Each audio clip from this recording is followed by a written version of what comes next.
சுகி சென்றுங்கும் ஆனை சாத்தன் கலந்து பேசின பேச்சரவம் கேட்டிலையோ பேய் பெண்ணே காசும் பிறப்பும் கலகலப்பக்கை பேர்த்து வாசனரும் குழலாய்ச்சியர் மத்தினால் ஓசைப்படுத்த தைரரவம் கேட்டிலையோ நாயகப் பெண் பிள்ளாய் நாராயணன் மூர்த்தி கேசவனை பாடவும் நீ கேட்டே கிடத்தியோ దేశముడయ్యాయ్ తిరవు ఏలోర్ ఎంబావాయ్.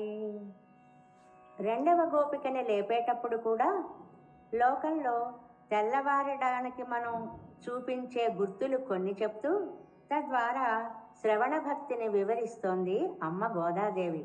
భరద్వాజ పక్షులు పగలంతా ఆహారం కోసం పోతాయి కదా, అందువలన అవి తెల్లవారుజామున కలుసుకుని ఏవేవో మాటలు మాట్లాడుకుంటున్నాయి. ఆ శబ్దమైనా వినిపించడం లేదా తల్లి?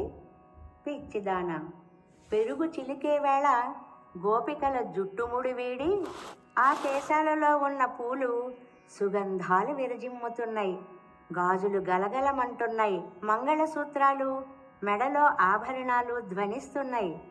ఆ చప్పుళ్ళు వినిపించడం లేదు? ఓ నాయకురాలా, నారాయణుడు అంతటా వ్యాపించి ఉండే స్వామి. ఆయన మన మీద ప్రేమతో శ్రీకృష్ణునిగా అవతరించాడు, రాక్షసుల్ని సంహరించాడు.